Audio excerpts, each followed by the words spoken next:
wants us in an unlimited plan, but if you're not using all that data, you're probably getting used. At Consumer Cellular, we're focused on affordable, reliable plans, including data that suits your needs, not ours. Our plans start at just $20, and you'll get the best customer service in the business. Call 1-888-FREEDOM or visit consumercellular.com/facts. Plans include $5 credit for auto pay and e-billing. See site for additional facts. You're tuned in to Money Matters Boston, 1120 AM WBNW. This is WBNW, 1120 AM, the Money Matters. This is the Money Matters Radio Network, WBNW 1120 AM and W275CM FM, Concord, Boston, the Money Matters Radio Network. Environmental nonprofit Ocean River Institute is working with communities to tackle climate change with nature-based solutions that feature slowing water down and building more soil with grasses and plants. Research indicates that people acting in their own neighborhoods can build an inch of soil in a year and slow sea level rise down by as much as 25%. Please visit oceanriver.org for more information on opportunities to make a difference and go the distance for savvy stewardship of a greener and bluer planet Earth.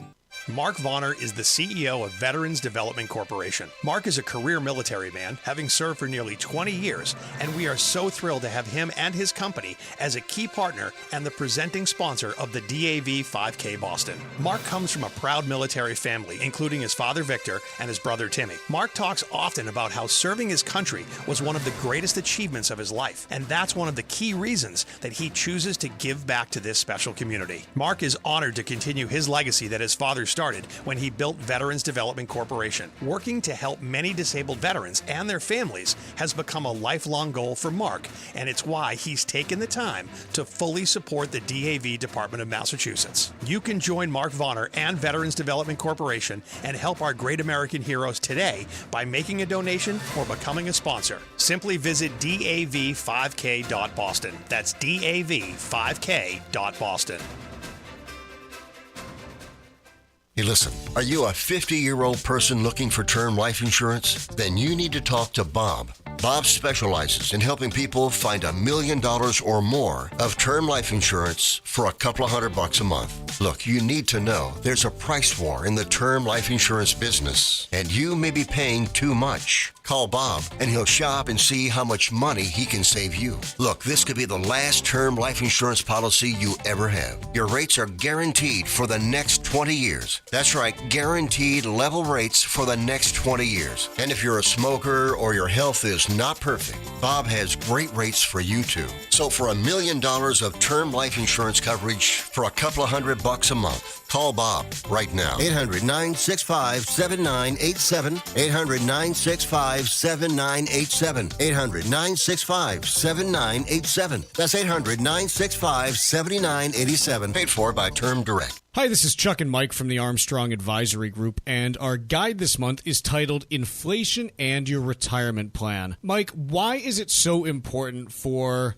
retirees to account for inflation in their planning? Yeah, massively important, and I think any retiree over any course of history will tell you that. And when you experience inflation, when you're on a fixed income, it's tremendously difficult. But even small changes in the rate of inflation, or seemingly small ones, can really lead to massive changes. For example, if you're facing 2% inflation, that means that prices roughly double every 35 years. If you're looking at 4% inflation instead, those same prices double only in 17 years. A huge change to your budget. And obviously, this also then influences, your overall spending habits and your withdrawal rate over time. These are things that you have to account for in your planning. You can't just assume that you're going to necessarily see the same kind of inflation that you've seen previously in retirement. Yeah, look, I think generally speaking, over the course of the last 20 years, while there have been massive drawdowns in equities, the inflation figure has remained relatively stable. If you're worried about something that could look different from that over the course of the next 20 years, then it's important to really consider what that would mean for you. Our guide this month is titled Inflation and Your Retirement Plan, and there are two ways you can request it. The first is by calling 800-393-4001, or you can request it online at armstrongadvisory.com. That phone number again is 800-393-4001, or request the guide online at armstrongadvisory.com. The proceeding was paid for by Armstrong Advisory Group, a registered investment advisor. Nothing in the ad or in any Armstrong guide is specific financial, legal, or tax advice. Consult your own financial, tax, and estate planning advisors before making any investment decisions. Armstrong may contact you to offer investment advisory services. This is Michael Valila, Adjutant of the Disabled American Veterans Department of Massachusetts. We pride ourselves on being able to support veterans in their time of greatest need, ensuring they receive the protections they deserve. For over 100 years, the DAV of Massachusetts has helped thousands of veterans with housing, transportation, and medical assistance, and you can help too. Please visit dav5k.boston and make a donation today. That's dav5k.boston. The Financial Exchange is produced by Money Matters Radio and is hosted by employees of the Armstrong Advisory Group, a registered investment advisor. All opinions expressed are solely those of the hosts, do not reflect the opinions of Armstrong Advisory or anyone else. Investments can lose money. This program does not offer any specific financial or investment advice. Please consult your own financial, tax, and estate planning advisors before making any investment decisions. Armstrong Advisory and the advertisers heard on this program do not endorse each other or their services. Armstrong and Money Matters Radio do not compensate each other for referrals and are not affiliated. This is the Financial Exchange with Chuck Zodda and Mike Armstrong. Your exclusive look at business and financial news affecting your day, your city, your world. Stay informed and up to date about economic and market trends, plus breaking business news every day. The Financial Exchange is a proud partner of the Disabled American Veterans Department of Massachusetts. Help us support our great American heroes by visiting dav5k.boston and making a donation today.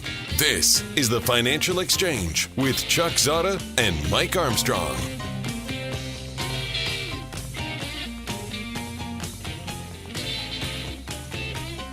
Chuck, Mike Tucker with you, kicking off another week on the Financial Exchange. And quite honestly, not going to be a huge week. It's going to be on a scale from 1 to 10, like a 4.5, maybe a 5.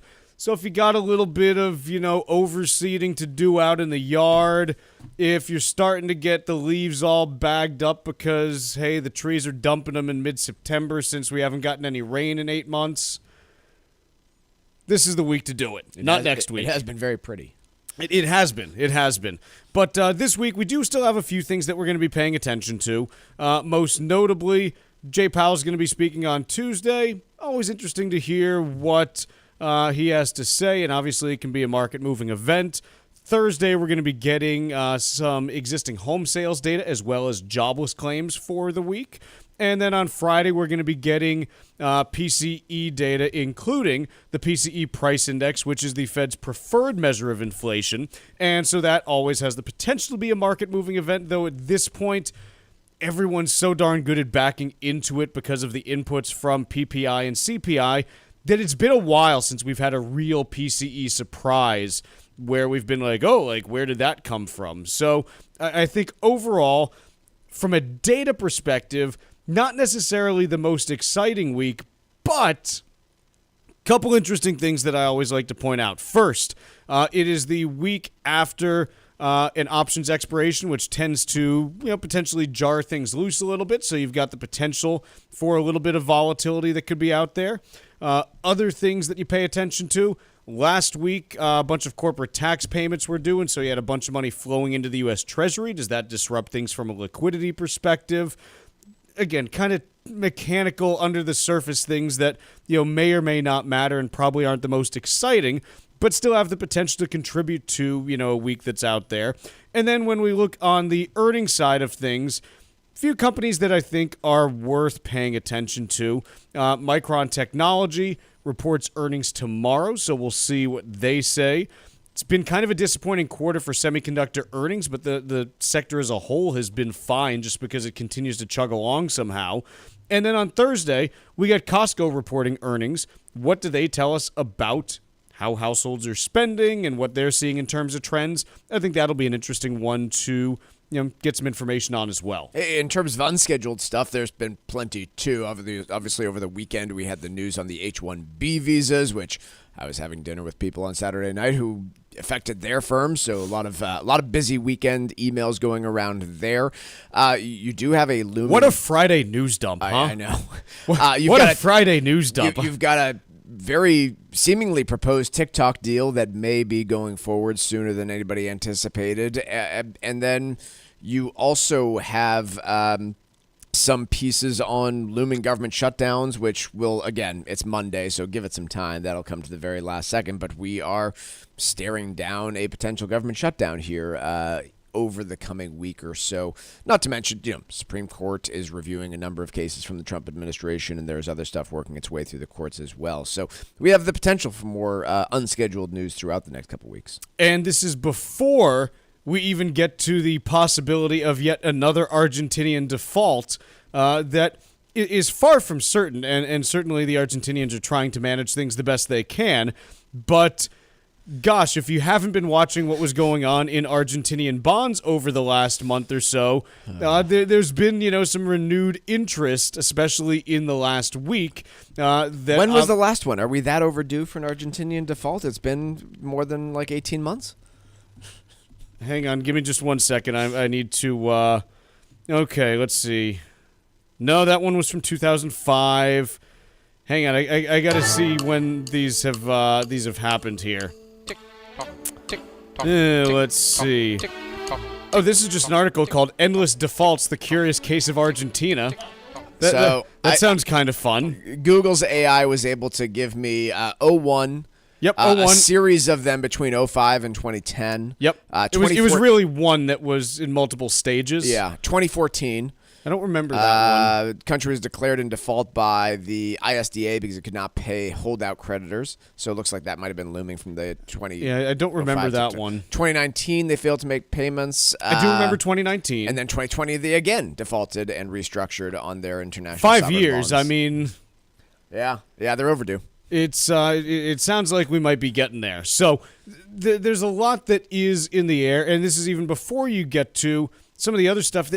A lot of this is geopolitically related. You had Korea over the weekend, South Korea, come out, and basically say, hey, we're not really sure that we're going to be able to do everything that the U.S. is trying to push for in its trade deal. And so it seems like things are kind of just coming to a head with a lot of geopolitical items, not in terms of any conflicts or anything like that, but just, hey, a lot of financial and economic items that people have been watching for anywhere from Argentina's one that Milei was elected about a year and a half ago, I think, and had a really successful first year, but they're just running up against a balance of payment problems that is not something that anyone in the U.S. would probably understand, because the United States has not had to deal with the balance of payments issue in, God, I can't even think of the last time that you would have that item come up. So, this is one that's, been brewing for maybe a year and a half that, again, 6 to 8 months ago, things looked like they were humming along pretty well. And then over the course of really the last 8 weeks, it's kind of just taken a turn for the worse in Argentina. So you've got that's been brewing for a year and a half. Again, the situation on trade with South Korea has been brewing for the last 6 months or so. The H-1B visa thing just popped up now, but we've been talking about H-1Bs as long as I've been on this show. Sure. So, I mean, you're talking more than a decade at this point. So it's a lot of international items that I think may be coming to a head this fall, and that can have some interesting repercussions in markets. But to this point, there's been nothing that's been able to knock markets off course in any meaningful fashion since mid-April. We've had a few times here or there where I've been like, oh, that's kind of interesting. Maybe some. No. Hasn't mattered. Crickets. It has not mattered. Let's talk about this H-1B situation. What happened on Friday? Why are companies reacting the way they are, and what does it actually mean? So, big announcement from the White House on Friday that was a little bit ambiguous at first. It basically said that every H-1B visa holder will, or the company sponsoring them, will be responsible for a $100,000 fee going forward. That was, at least initially, interpreted as we're going to have to all come up with $100,000 for anyone that is not yet in the country as of Sunday. So there was Which, you had emails going out being like, hey, please, if you are overseas, get back into the U.S. right now. Otherwise, we're in trouble. Revoking the visa. Yeah, and so you had these calls going out on Friday evening across the globe. From these are largely big tech players, big fintech players that employ a lot of these. Some research H-1B visas as well. But hey. Figure this out, get back into the country, find the next flight as quickly as you can. The Trump administration then put out revised guidance saying, no, this $100,000 cost is only going to be for the new visa applications going forward. And so where this leaves things is that there is going to be, assuming this sticks, a tremendous amount of change going on with H-1B visa holders over the course of the next 12 months.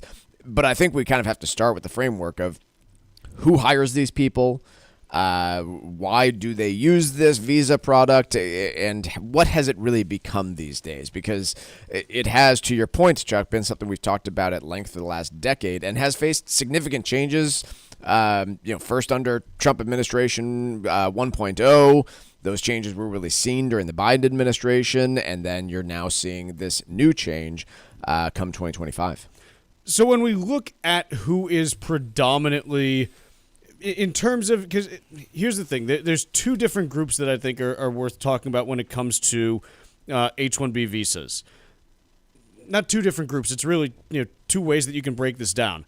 There are the new visas that are issued each year, which are typically capped. I think it's 65,000, but there's an additional expansion of up to another 20,000 beyond that. So you have about 85,000 new ones that could potentially be issued in any particular year. Yeah, the extra 25 I think are for PhDs or something, master's degree or higher. So it's certain qualifications. There are, though, remember, these are visas that can be rolled over and renewed on an annual basis. The estimates that are out there, because we don't have, full, active day-to-day government statistics on this, it's estimated that there's around 750,000 active H-1B visas that are currently out there. And beyond that, those 750,000 also have about 500 to 600,000 dependents that they have brought with them into the United States. So you're talking probably somewhere in the range of like 1.2 to 1.3 million people that are living in the U.S. on H-1B visas, with about 750,000 people that are actively working on them. And the rest are, spouses or children that are part of the family. Prior to 2021, the way this all worked is you would have to file, as a company, you'd have to file this full petition with a whole bunch of documentation to apply for an H-1B visa. The fees cost somewhere between $5,000 and $25,000 per worker, meaning there were still a lot of applications, but it was a pretty high bar to do that. The rules then changed at the end of 2019, completely changing how this all works, and effectively they reduced the registration fee to $10, and they basically said it's going to be a lottery, and if you win the lottery, then you have to give us all the documentation and all the fees. Yes. So when we talk about, where this goes, the big questions that are still out there: who exactly is going to pay this fee? Are there ways around it? Is it going to be every year? Like, there still are things that are needing to be clarified. We got some of that over the weekend. Let's take a quick break and let's discuss more, because this is, again, kind of a big potential shift that we could be seeing here. And let's talk about exactly what we know to this point. The Financial Exchange streams live on YouTube. Like our page and stay up to date on breaking business news all morning long. This is the Financial Exchange Radio Network.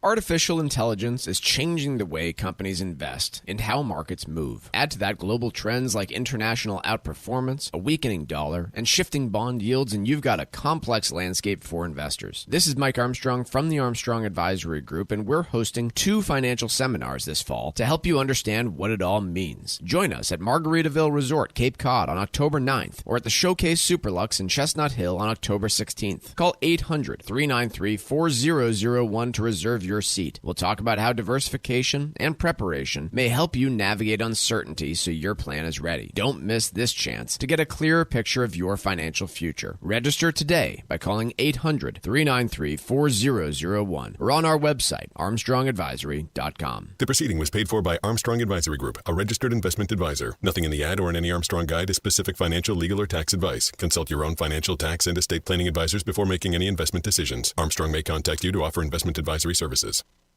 Every dollar you've saved in retirement accounts and life insurance tells a story of hard work, smart choices, and the future you envision for your family. One way to help that story end well is to make a beneficiary choice that does more. This month's free guide from Cushing & Dolan, IRA and Life Insurance Planning, Estate Tax Strategies and Nursing Home Protection, explains how naming your estate as the beneficiary of your IRA or life insurance can add a layer of tax efficiency and nursing home protection, while still allowing your spouse access when it matters. It's about keeping more of what you've built working for your loved ones now and in the years to come.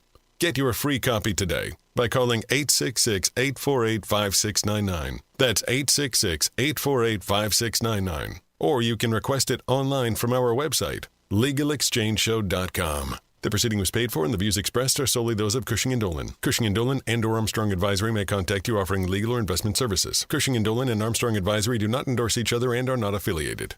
Mark Vonner is the CEO of Veterans Development Corporation. Mark is a career military man, having served for nearly 20 years, and we are so thrilled to have him and his company as a key partner and the presenting sponsor of the DAV 5K Boston. Mark comes from a proud military family, including his father Victor and his brother Timmy. Mark talks often about how serving his country was one of the greatest achievements of his life, and that's one of the key reasons that he chooses to give back to this special community. Mark is honored to continue his legacy that his father started when he built Veterans Development Corporation. Working to help many disabled veterans and their families has become a lifelong goal for Mark, and it's why he's taken the time to fully support the DAV Department of Massachusetts. You can join Mark Vonner and Veterans Development Corporation and help our great American heroes today by making a donation or becoming a sponsor. Simply visit dav5k.boston. That's dav5k.boston. Hey, listen, are you a 50-year-old person looking for term life insurance? Then you need to talk to Bob. Bob specializes in helping people find $1 million or more of term life insurance for a couple of $100 a month. Look, you need to know there's a price war in the term life insurance business, and you may be paying too much. Call Bob, and he'll shop and see how much money he can save you. Look, this could be the last term life insurance policy you ever have. Your rates are guaranteed for the next 20 years. That's right, guaranteed level rates for the next 20 years. And if you're a smoker or your health is not perfect, Bob has great rates for you too. So for $1 million of term life insurance coverage for a couple of $100 a month, call Bob right now. 800-965-7987. 800-965-7987. 800-965-7987. That's 800-965-7987. Paid for by Term Direct.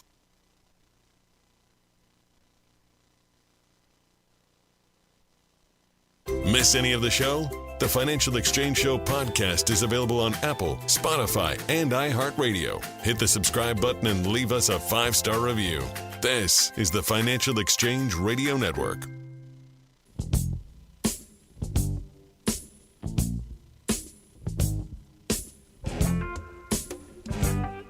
All right, let's continue our visa talk. This is related to immigration, not credit cards. And basically, this $100,000 fee on H-1B visas, the administration did clarify over the weekend that this would be just for new visas, not for renewals. Yes. That still was enough to spare a bunch of people, a whole bunch of chaos over the weekend because, no one knew what was going on until, I think, late Saturday is when the clarification was issued on this. In terms of who's in the U.S. on H-1B visas, we don't have exactly up-to-date data on this, but Pew Research went out and did a study on it. They found that 73% of H-1B workers who were approved in 2023 were born in India. So 3/4 of them approximately are from India. And a majority of approvals each year since 2010 has gone to workers born in India. China's the second most common with about 12%. No other birthplace accounted for even 2% of H-1B workers. So, couple different ways to read this. And quite honestly, I think there's only one that really matters.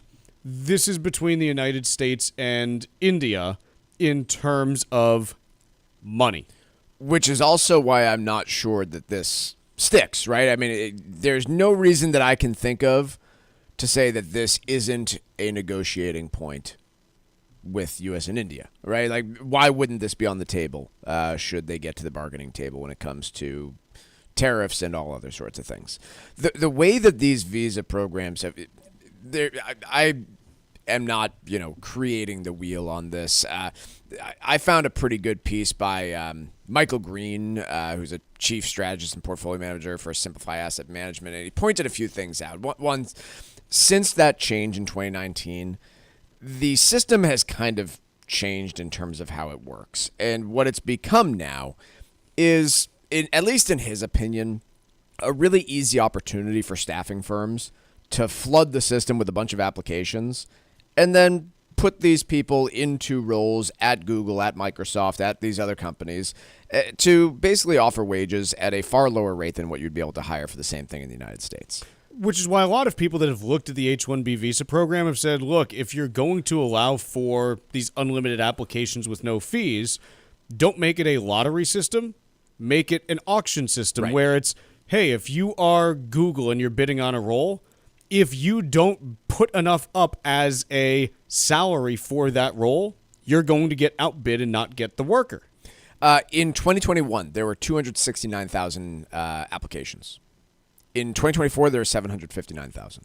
It's a big increase. So what you seem to be seeing here are big consultancy firms getting this, putting the people into the workplaces at a subsidized rate, and then kind of pocketing the difference here. And those are the ones that are really hurt by all of this, is those consulting staffing firms that placed a lot of these folks into those roles. Yes, Google and Microsoft are going to struggle, but quite honestly, they can figure out how to pay the extra cash. They've got the deep pockets to be able to do this. These are not American farmers who are struggling to figure out, hey, if I have to hire an American worker to plant the field, how much more am I going to have to pay?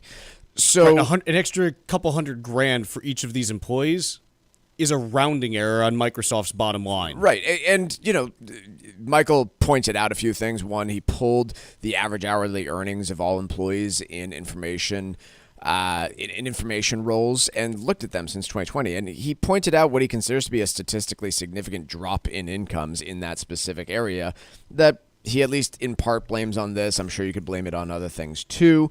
But again, I just find this interesting, and I tend to agree. Hey, rather than a lottery-based system, a system where you just go to the highest bidder, I think makes some sense. In the absence of that, I don't know. I'll be interested to see how this plays out. I do think that there are gives and takes with this. There will be companies that say, okay, great, I'm just going to go and employ that Indian worker in India. But they might also create a more efficient system with all this. That said, I also think there's a distinct possibility that we are back to the 2019 rules in a couple of years if we get a trade deal done with India. I'm trying to make heads or tails of the whole U.S.-India relationship right now. Good luck. And I'm kind of struggling with it because as recently as like April or May, Vice President Vance had just headed over to India, said, had a very successful meeting in India with the Indian government, and it seemed like things were really moving along in a productive fashion. I don't know what happened between kind of May and early August, but something did. Yeah. And I don't know what, because things have not been good between the two countries since then. I'm not saying that they've been like bad, but like things have been taking steps back as far as what you would think of as constructive progress in a number of areas. And this is another shot across that bow. Because, again, this is predominantly an issue that affects Indian workers. It is. And Indian companies. I'm just trying to figure out what is needed in order to get across that hump and get a resolution there. Let's take a quick break. When we return, we got Wall Street Watch, and then we're talking college after this.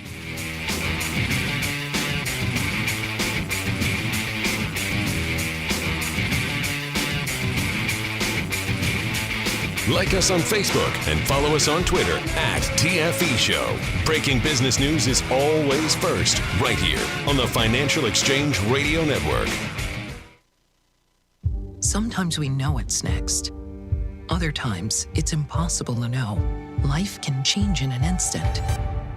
Don't be caught standing by the next time someone's heart stops. Knowing CPR gives you the ability to act and takes you from bystander to lifesaver.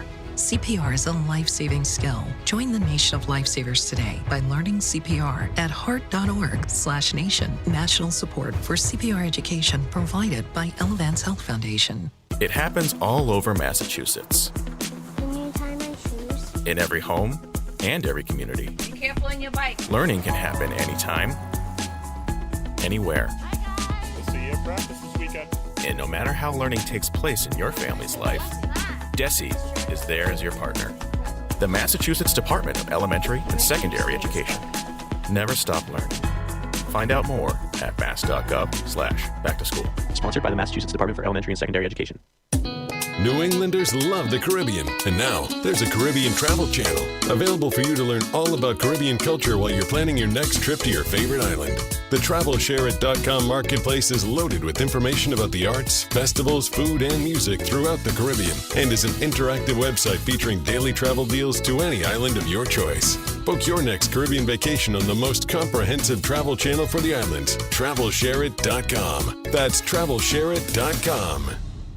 This is Michael Valila, Adjutant of the Disabled American Veterans Department of Massachusetts. We focus on the people returning from service, not their specific illness or injury. Our number one goal is to make sure our veterans have the necessary services they need, be it physical, emotional, or financial, so that their transition can be seamless. You can help our great American heroes as well by making a donation today by visiting dav5k.boston. That's dav5k.boston. Hi, this is Mike Armstrong from the Armstrong Advisory Group. One of the biggest risks to retirement isn't just market volatility, it's longevity. People are living 25 to 30 years after they stop working, and that gives inflation plenty of time to work against you. At just 3% inflation, your expenses double in about 23 years. Add to that the fact that healthcare costs typically rise faster than general inflation, and your later years could be your most expensive. Without a plan, that combination can put real pressure on your savings. That's why we've put together a brand new guide called Inflation in Your Retirement Plan. The guide shows you ways to balance longevity risk with rising costs and strategies that may help you make your money last through decades of retirement. Call 800-393-4001 to get your free copy today. 800-393-4001, or you can request it online at armstrongadvisory.com. The proceeding was paid for by Armstrong Advisory Group, a registered investment advisor. Nothing in the ad or in any Armstrong guide is specific financial, legal, or tax advice. Consult your own financial, tax, and estate planning advisors before making any investment decisions. Armstrong may contact you to offer investment advisory services. This is Tucker Silva with the Financial Exchange Show, and I'm joined today by estate planning attorney Todd Lutzke, a partner with the law firm of Cushing & Dolan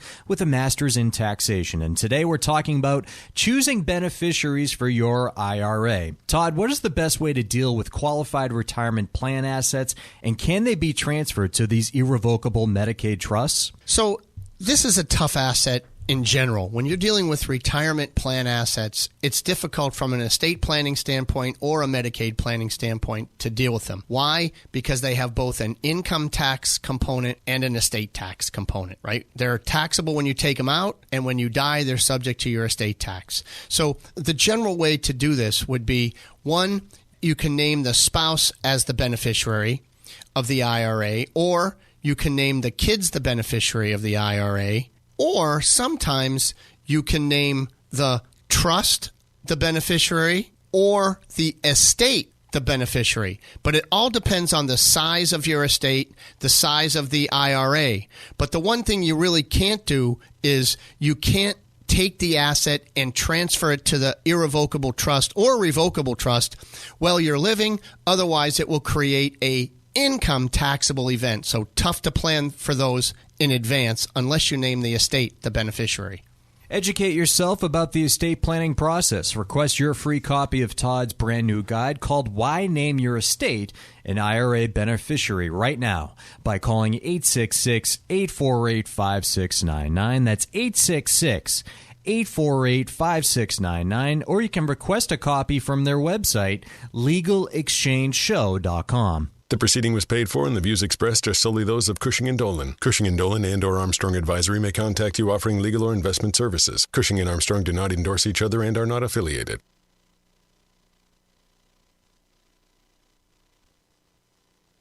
Time now for Wall Street Watch. A complete look at what's moving markets so far today, right here on the Financial Exchange Radio Network. Markets are a little changed to kick off a new week after the Fed reduced interest rates last week. Investors are also weighing the looming threat of a potential government shutdown after a bill was rejected on Friday. And later this week, we'll get another measure on the inflation front when the Personal Consumption Expenditures Price Index is posted.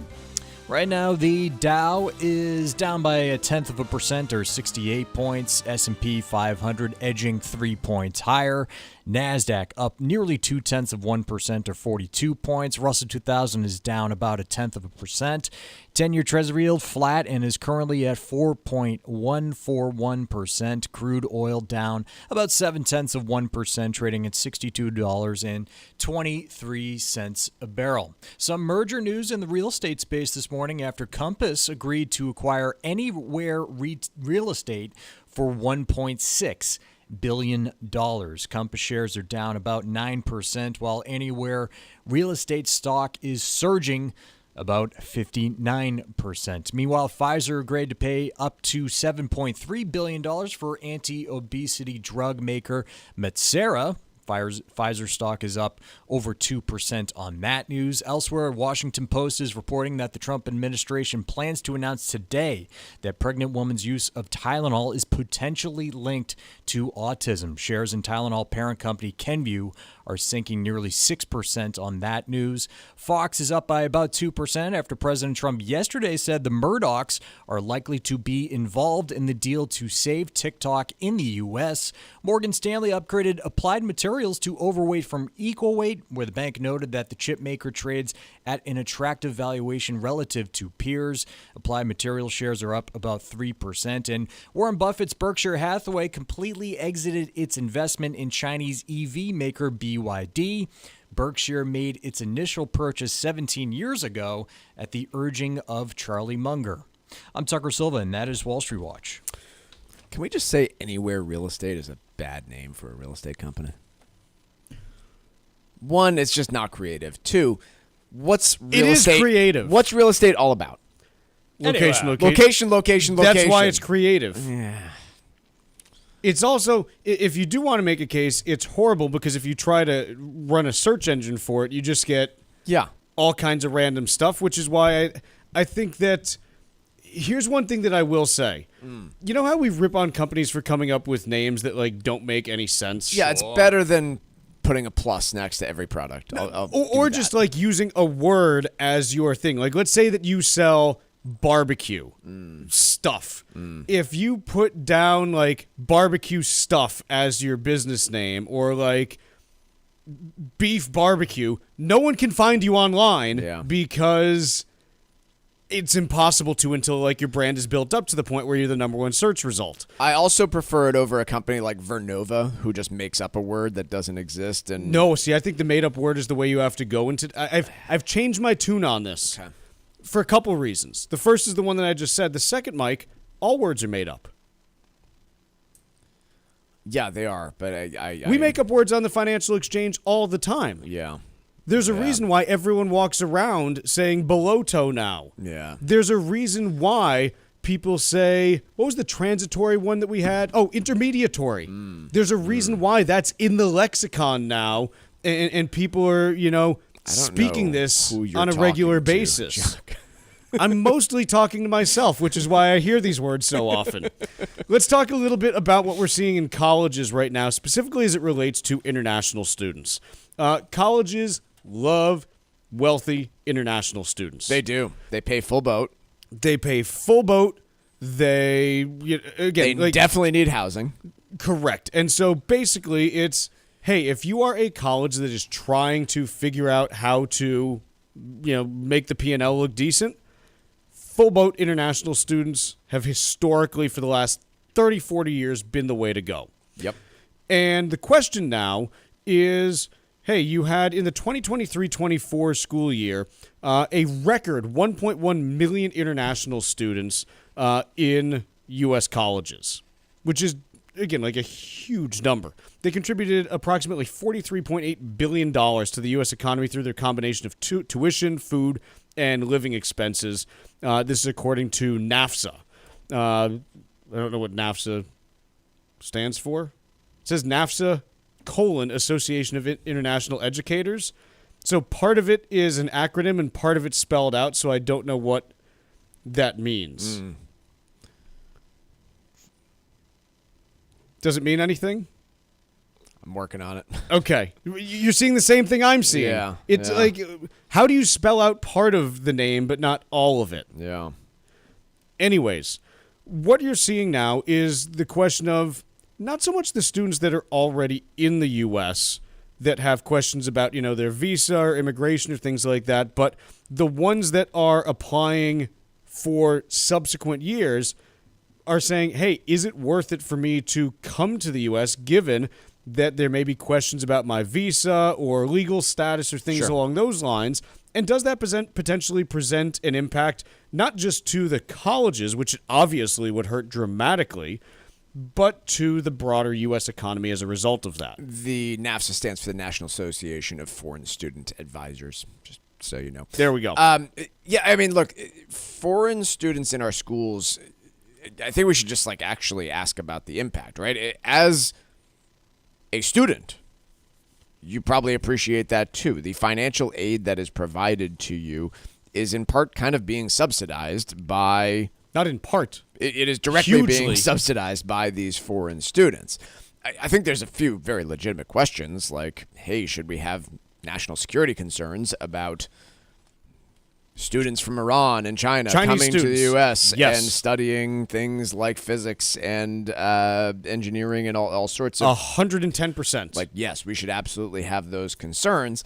I would also ask, should the United States have a policy of educating the world's students and then giving them absolutely no path to stay in our country and be contributing members to our workforce? I think we have some pretty bad policy when it comes to retaining PhD students, for instance, or students of any sort, to incentivize them to stay in the United States and be productive and work here. I go back and forth on that, questions. to be honest. Okay. In that I think there's convincing cases both ways. Okay. Convincing case for, hey, if you get a university degree in the United States, should that, put you on a path towards, permanent resident, eventually citizen status? Because of what you said, hey, basically the way it's structured right now, I forget what the exact time frame is. I don't know if it's within 5 or 10 years. You basically either have to get married to someone who's a U.S. citizen or you can't live in the United States anymore. So there is a convincing case to be made that, okay, should we find some way to put you on, permanent resident status in the event that you graduate from a U.S. university? Probably. We could talk about how to figure that out. The other case that I do find persuasive, though, is, look, if you're educated in the United States and you spend 4 years there and you have a great time, you then go back to your home country and you have all of these new American ideas there and you help to spread that throughout the world as well. Yeah. Do I think that the default should be that you get forced to do that? Maybe not, and maybe that's where it's okay, can we figure out how to strike a balance there? Because I know for a fact there are a number of international students that I went to school with that were not able to stay in the United States full-time permanently. I guess that's a larger conversation about our type of immigration system, and we've never in the United States used a points or merit based, other than a few niches, never used a full points based or merit based immigration policy, and so that's a larger question. But there's nothing about this actual policy coming from the White House that is changing all this. It is really a few things. One, it is more scrutiny of visa applicants, and there was a period of time where they, in fact, shut down all of that as they were trying to figure out how do we do social media review of applicants. Yeah. And so that stressed out universities. And then I think there's just a general, like you said, concern on the part of applicants to say, hey, okay, if I get this visa, will I be able to retain it? Because I can't imagine pouring $100,000 a year into Harvard University and not being able to finish my degree there. That would be a poor investment on my part. So am I better off trying to go to the UK or somewhere else where I'm quite certain that I will be able to finish that education? Let's take a quick break here. When we come back, we'll talk a little bit about the Federal Reserve and should they have a dual mandate or not. The Financial Exchange streams live on YouTube. Subscribe to our page and stay up to date on breaking business news all morning long. This is the Financial Exchange Radio Network.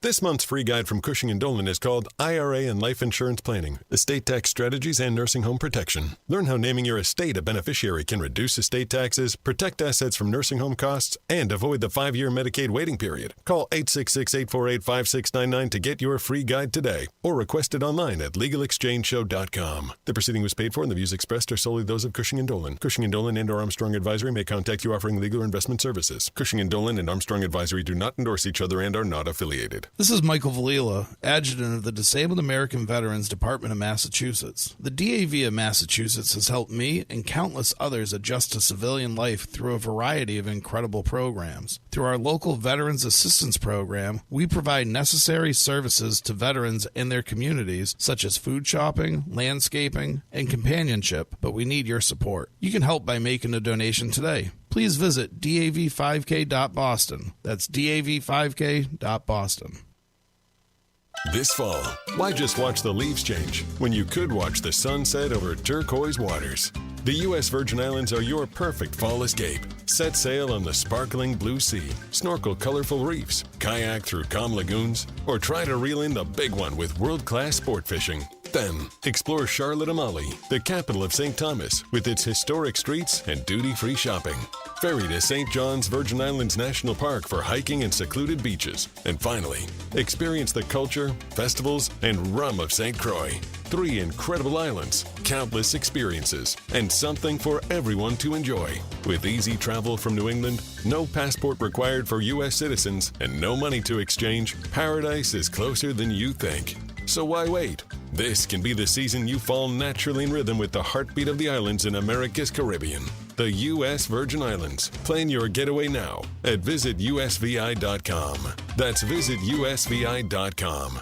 Artificial intelligence is changing the way companies invest and how markets move. Add to that global trends like international outperformance, a weakening dollar, and shifting bond yields, and you've got a complex landscape for investors. This is Mike Armstrong from the Armstrong Advisory Group, and we're hosting 2 financial seminars this fall to help you understand what it all means. Join us at Margaritaville Resort, Cape Cod on October 9th, or at the Showcase Superlux in Chestnut Hill on October 16th. Call 800-393-4001 to reserve your seat. We'll talk about how diversification and preparation may help you navigate uncertainty so your plan is ready. Don't miss this chance to get a clearer picture of your financial future. Register today by calling 800-393-4001 or on our website, armstrongadvisory.com. The proceeding was paid for by Armstrong Advisory Group, a registered investment advisor. Nothing in the ad or in any Armstrong guide is specific financial, legal, or tax advice. Consult your own financial, tax, and estate planning advisors before making any investment decisions. Armstrong may contact you to offer investment advisory services.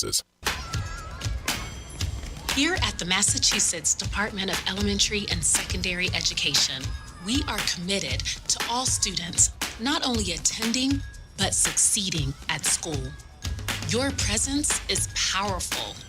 Share why you attend at doe.mass.edu. Sponsored by the Massachusetts Department of Elementary and Secondary Education. Let's talk LDL. AKA bad cholesterol. The higher your LDL cholesterol, the higher your risk of a heart attack or stroke. Your health matters. Know your number. Talk to your doctor and get your cholesterol checked. And learn how to help lower your LDL bad cholesterol. Because your health is in your hands. Find out more at heart.org/LDL.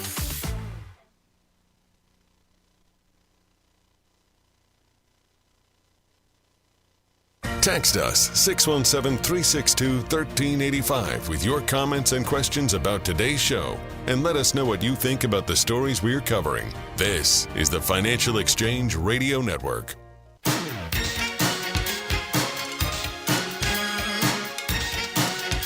This segment of the Financial Exchange is brought to you by the U.S. Virgin Islands Department of Tourism.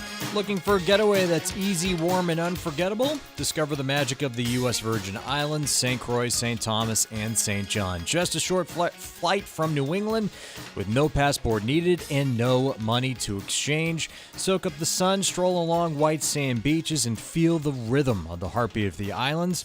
The USVI is America's Caribbean paradise. Plan your fall escape now at visitusvi.com. That's visit usvi.com. Ed Yardeni published a piece in the Financial Times on September 18th. It's titled, Why It Might Be Time to Repeal the Fed's Dual Mandate. And this is something that Mark Fandetti actually talked about on this show in the week prior. So we do have to wonder, is Ed an avid Financial Exchange listener? Because, look, he's, a really smart guy, but sometimes, you just got to listen to Mark Fandetti in order to get these ideas in your head. But the concept here is, yes, thank you, Mark. I appreciate your thoughts on the Federal Reserve. The thought that Yardeni outlines here is basically, look, the Fed has an inflation rate that they try to target. They don't have an explicit target for the unemployment rate because it simply is full employment, which they admit is a moving target. But the question is, look, is this dual mandate causing more problems than it solves? Because in the case of what Jay Powell said last week, he's like, look, both sides of this are not moving in a great direction. And the Fed right now is choosing, as they noted, as Jay Powell said, to lower rates because they're more nervous about the employment side of the equation, which Yardeni points out, look, maybe that presents some problems for trying to get inflation to where you want to be. And now you've got both sides that are, stuck in a bad place longer term. I'm just trying to think through what the likely different policy would be if the Fed did not have this dual mandate. Let's say, okay, great question. Right? Like, what would they be doing differently right now were there no dual mandate? If the Fed were only concerned about inflation right now, let's do both sides. Is that even what he is arguing? That they should only be worried about inflation? Because Yardeni seems to be also arguing that, no, they should just be worried about financial stability or monetary stability, really, isn't he? Maybe. I think monetary stability is getting at the inflation side. Yeah, certainly more than the unemployment scenario. But let's take all three of these just as an example. Okay. So, if the Fed were only concerned about the labor market, they're cutting right now. Yep. Because they're cutting right now, even though they're supposed to be concerned about both. Yep. If the Fed were only concerned about monetary stability, meaning, again, just state like the proper functioning of the monetary system and making sure things don't get too out of whack, could you make a case that they should be doing nothing right now? Absolutely. Mm-hmm. Could you make a case they should be cutting right now? I don't think so. Could you make a case that they should be hiking right now? Maybe. Yeah. But the most likely thing would be they do nothing. Yeah. If the Fed were only concerned about inflation, they're probably hiking today. Yeah. Because, again, even Jay Powell said, look, like both sides of this are moving in directions we don't like. It's just the unemployment side's moving faster. So I think that... I guess my concern about doing away with this dual mandate is that then leaves Congress to deal more with moments of... The problem is that... havoc. And Congress, what they have done over the last 50 years has been to give the Fed more and more control over the financial system, in my view, because they don't want to deal with it on their own. They don't know how. They don't think they have the abilities, and so they just say, hey, let's give the Fed more power so that we don't have to worry about this stuff and deal with it. That's what happened after 2008. That's what happened in 2020, is they have yielded more power to the Fed in a lot of different ways, and I'm sure there are pluses and minuses of Well, that. a few different things can be true. The first is, if you're not good at something, delegating it to someone else is generally a good idea. Sure. The problem is the Fed doesn't really have the tools needed to deal with this. Right. Without it's Congress holds the tools and Fed holds the knowledge. Well, but they're not really allowed to influence each other by tradition. And to a certain extent, the Fed is kind of like, hey, you're sick, so let's put some leeches on you. You know, like, yes, it may end up, solving the problem, but it's also, kind of this. Look, the prescription for dealing with inflation is let's throw a recession in the works. Yeah. That's not really great. It might technically work, but it doesn't really make you feel warm and fuzzy about it, I guess. Folks, if you are interested in this seeming turning point that the economy is sitting at, if you're interested in the fact that markets keep reaching all-time highs and more comparisons are being made to the dot-com bubble, or you're intrigued to see how AI seems to be shaping the market at every junction, we invite you to come join us in October for 2 separate events. The first one is down on Cape Cod at the Margaritaville Resort on October 9th. The following is at the Showcase Superlux in Chestnut Hill on October 16th. These are 2 separate events. We're doing a live broadcast of this show. Chuck and I will be there. We're following that, doing lunch and just a conversation with all the folks at Armstrong about where things may go from here. If you would like to register, you need to register ahead of time, and the number is 800-393-4001 or armstrongadvisory.com. Again, Margaritaville Resort on Cape Cod, October 9th. Showcase Superlux, Chestnut Hill, October 16th. 800-393-4001 or armstrongadvisory.com. The proceeding was paid for by Armstrong Advisory Group, a registered investment advisor. Nothing in the ad or in any Armstrong guide is specific financial, legal, or tax advice. Consult your own financial, tax, and estate planning advisors before making any investment decisions. Armstrong may contact you to offer investment advisory services. We didn't quite finish that conversation about the Fed. We've talked about this over and over. The Fed has very blunt tools when it comes to solving these problems, and that is the problem with Congress having delegated more and more responsibility of this stuff over to the Fed. They have no real tools to increase employment in the country. No, the Fed cannot produce jobs or workers. There are many who would say that raising interest rates is not the most direct or effective way to control runaway inflation. Tax rates could be better at that. There are other things that could be better at controlling inflation than moving interest rates. But this is the responsibility that Congress has delegated to the Fed over the years. And it's a reasonable question to ask if it is too much for one organization to handle. Let's take a quick break here. We still got another hour coming up, so stay tuned. We're talking housing. We are talking, let's see what else. Oh, TikTok. We got some information there. And we're talking cardboard boxes. Yeah, not just for your kids to play in after they open their toys. We'll touch on that when we're back.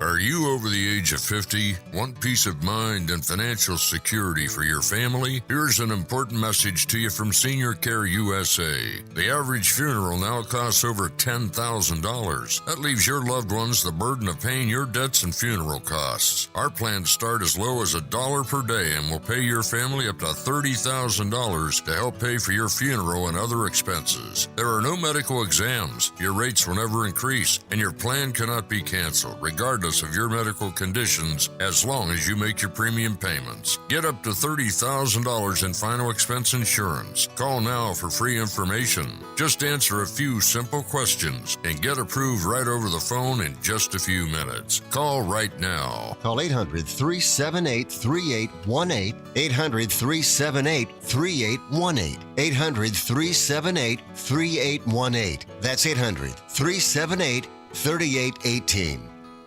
Did you outgrow your timeshare and now you want out? But you can't. You can't sell it, and you can't get out of the contract. Imagine trying to get out of your mortgage. That's what a timeshare is. You can't just call up the bank and say, I don't want to pay it anymore. But we may be able to help you do just that. Listen, a timeshare maybe for you once was a great thing, but now you don't use it much. And they are not easy to get rid of. Plus, you do have to pay for it every month. Qualified timeshare owners can get out of their contract legally and permanently without ruining your credit or even filing bankruptcy. And imagine, no more mortgage payment or fees. Call the Timeshare Exit Hotline qualification line now. It's free to learn more. 800-455-7967. 800-455-7967. 800-455-7967. That's 800-455-7967. Paid for by Timeshare Defense. Hey, listen, are you a 50-year-old person looking for term life insurance? Then you need to talk to Bob. Bob specializes in helping people find $1 million or more of term life insurance for a couple of $100 a month. Look, you need to know there's a price war in the term life insurance business, and you may be paying too much. Call Bob, and he'll shop and see how much money he can save you. Look, this could be the last term life insurance policy you ever have. Your rates are guaranteed for the next 20 years. That's right, guaranteed level rates for the next 20 years. And if you're a smoker or your health is not perfect, Bob has great rates for you too. So for $1 million of term life insurance coverage for a couple of $100 a month, call Bob right now. 800-965-7987. 800-965-7987. 800-965-7987. That's 800-965-7987. Paid for by Term Direct. This is the Money Matters Radio Network, WBNW 1120 AM and W275 CM FM. Concord, Boston, the Money Matters Radio Network. As a busy mom to 4 kids, my to-do list is full. Trying to fit in exercise, eating right, and prioritizing self-care can feel next to impossible. While we can't add more hours to the day, we do have a great resource to help. Go Red for Women has easy tips, tools, and information to help you and your family live a healthier life. So to all the moms, the aunts, grandmothers, and amazing women out there doing it all, visit goredforwomen.org/momlife today. You take care of them, Go Red for Women will take care of you. This fall, why just watch the leaves change when you could watch the sunset over turquoise waters? The U.S. Virgin Islands are your perfect fall escape. Set sail on the sparkling blue sea, snorkel colorful reefs, kayak through calm lagoons, or try to reel in the big one with world-class sport fishing. Then, explore Charlotte-Amalie, the capital of St. Thomas, with its historic streets and duty-free shopping. Ferry to St. John's Virgin Islands National Park for hiking and secluded beaches. And finally, experience the culture, festivals, and rum of St. Croix. 3 incredible islands, countless experiences, and something for everyone to enjoy. With easy travel from New England, no passport required for U.S. citizens, and no money to exchange, paradise is closer than you think. So why wait? This can be the season you fall naturally in rhythm with the heartbeat of the islands in America's Caribbean. The U.S. Virgin Islands. Plan your getaway now at visitusvi.com. That's visitusvi.com.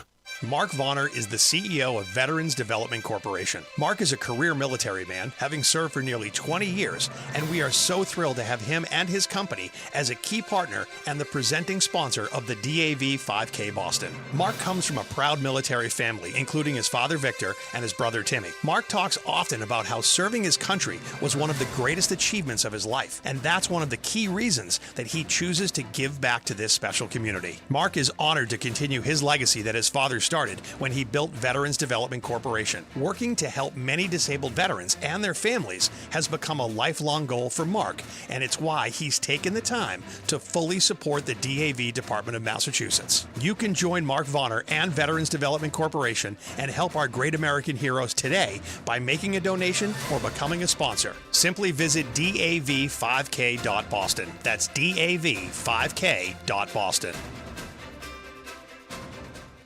This month's free guide from Cushing & Dolan is called IRA and Life Insurance Planning, Estate Tax Strategies and Nursing Home Protection. Learn how naming your estate a beneficiary can reduce estate taxes, protect assets from nursing home costs, and avoid the 5-year Medicaid waiting period. Call 866-848-5699 to get your free guide today, or request it online at LegalExchangeShow.com. The proceeding was paid for, and the views expressed are solely those of Cushing & Dolan. Cushing & Dolan and/or Armstrong Advisory may contact you offering legal or investment services. Cushing & Dolan and Armstrong Advisory do not endorse each other and are not affiliated. Hi, this is Chuck and Mike from the Armstrong Advisory Group, and we've got a guide available this month on the topic of inflation and your retirement plan. Mike, a lot of people listening might be familiar with the idea of the Consumer Price Index, the CPI, but rare is it that we find someone whose own personal rate of inflation exactly matches the CPI consistently. Of course, we all have different spending habits. We all live in different parts of the country and have different effects of inflation. But I think a great example here, Chuck, is during a large portion of the 2010s decade, CPI was relatively in control and people got very little in the way of increases on their Social Security. However, healthcare inflation was pretty hot, and Medicare prices went up pretty dramatically during that period of time. And that is one area that dramatically affects retirees that doesn't play into CPI all that much and resulted in people seeing their Social Securities just not growing a whole lot during that 2010 decade. And so you really do have to evaluate the risk of, hey, here are my spending categories, and how might things like changes to the labor market or changes to energy markets, if I live here in the Northeast and I can't get natural gas and I'm instead relying on oil prices, how could those changes really affect my future finances? Folks, our guide this month is titled Inflation in Your Retirement Plan, and the way to request it is by calling 800-393-4001. You can also request it online at armstrongadvisory.com. The guide again is Inflation in Your Retirement Plan, and that phone number to call is 800-393-4001. The proceeding was paid for by Armstrong Advisory Group, a registered investment advisor. Nothing in the ad or in any Armstrong guide is specific financial, legal, or tax advice. Consult your own financial, tax, and estate planning advisors before making any investment decisions. Armstrong may contact you to offer investment advisory services.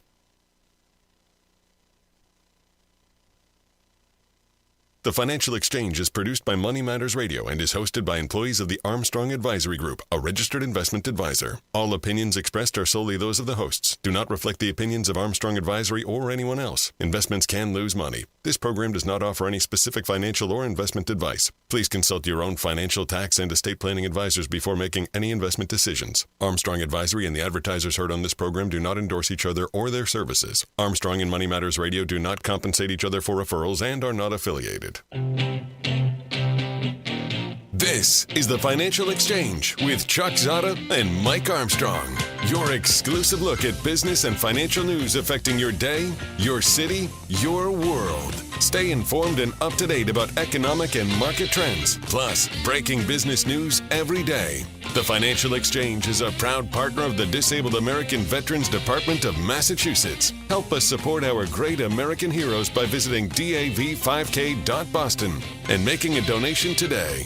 This is the Financial Exchange with Chuck Zodda and Mike Armstrong. Chuck, Mike, and Tucker with you here today, and as we take a look around the markets as we move into a new week, the Dow Jones Industrial Average is up 0.06% or 29 points. The S&P 500 is up 10 points. The NASDAQ is up 58, so anywhere from about 0.1% to 0.25% move upwards on your major indices. All of them were down very modestly to kick off the day, maybe 0.25%, not even in most cases. And so, again, just kind of continuing this grind up that we're seeing, where there's not too much that's exciting that's happening in either direction, but it's just a slow and steady grind up, 0.25%, 0.5% each day, and that eventually gets you into some pretty good places when you're looking at equities. When we take a look at what's going on in the bond world today, 10-year Treasury down 0.8 of a basis point to 4.131%.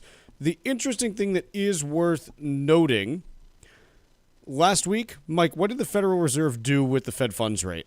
They cut it They by did. 25 basis points. Okay, because the interesting thing is that according to Mortgage News Daily, the national average for the 30-year fixed-rate mortgage is back up to 6.37%. That is a 0.25% move up in a span of 2 days from where it was on the 16th of September. So the exact same thing that happened last fall.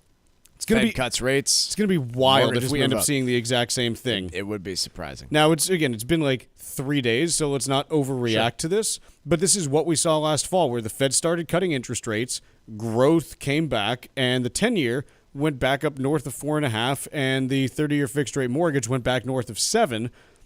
I know that every real estate agent listening to our show right now is like, Chuck, if that happens, I can't deal with it 2 years in a row. Not heading into the spring, I can't do it. So just know that we're thinking of you. We can't control interest rates here on the show, but it would be not great for the spring housing season if we saw the exact same thing happen again 2 years in a row here.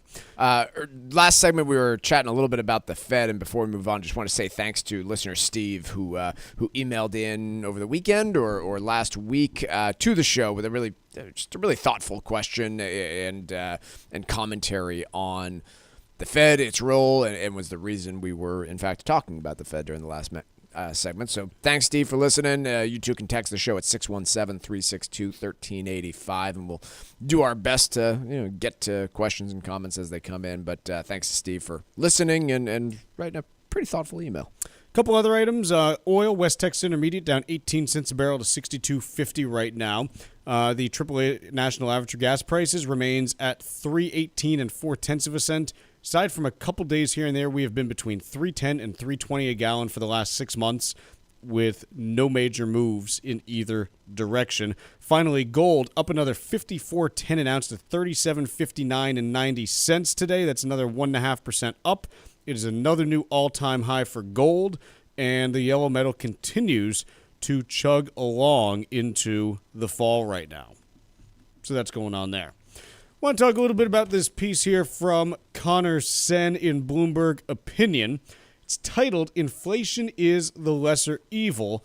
And basically what Connor's arguing is, hey, until you start to see some positive momentum developing in the housing market and in the jobs market, the Fed's got to keep cutting rates because we've forgotten how bad recessions are. Yeah, this is not the first time Connor has made this argument, and it is an interesting, thought exercise to go through. What is worse for the country, a 1% rise in inflation or a 1% rise in unemployment? And I think I do buy his argument that for the nation as a whole, a 1% rise in unemployment is worse than a 1% rise in inflation. The flip side of that coin is a 1% rise in inflation, I think, is far less popular with the general public than a 1% rise in unemployment. We've talked about this effect as well, but when inflation goes up, every single American feels it. Yes. When unemployment goes up, a small fraction of Americans feel that. And so I think the public opinion lesson we learned is if you're trying to get reelected, if you are trying to determine, am I doing a good job from the general public's perspective, inflation is a much more serious problem than a slight increase in unemployment. But if we're going to genuinely grade things on, hey, what's worse for the nation, what's better for the nation, and what would be more important to combat, I tend to agree with Connor that higher unemployment is a bigger societal issue. The counterpoint to what you just said, in terms of everyone feels higher inflation, not everyone feels higher unemployment. Yep. Not everyone feels higher unemployment directly, but they do feel it indirectly in that, hey, when unemployment goes up, if you are looking for a new job, it's harder to find one. And at your own job, your manager comes in and says, hey, great job, Mike, this year. Really appreciate you, with all the work. I know it's been a tough year. Here's a firm handshake. We've had to let a lot of people go. We don't have room in the budget for raises this year. Here's a subscription to the Jelly of the Month Club rather than your usual annual bonus. Exactly. Yes. So, but I think still, the narrative, and I think the real evidence over the last 5 years has been, wow, we have pretty good tools to combat higher unemployment and make people feel like they are at least dealing with it in different ways via unemployment payments, and especially during COVID, all sorts of extra benefits that were paid out. But when it comes to inflation, it's just, hey, this is what it is, and even if my wage might be keeping pace with that, it still feels really bad. Now, the other counter to this is everyone always thinks, hey, I'm a really good worker. I'm going to be the one who escapes any problems with headcount during a recession. And unfortunately, like, that can't always be the case. Even good workers lose jobs during a recession. Yeah. So I asked a question. I answered my own question. What's worse for society, a 1% bump up in unemployment or inflation? And that's to me an interesting question. What's worse for society, Chuck, though? A 10% bump in unemployment or a 10% bump in inflation? So you're saying, does this change the higher it gets? Okay, so let me just, I want to make sure that I'm just thinking of this the right way. Yeah. Would it be worse if we had 14% unemployment right now or 13% inflation? Right.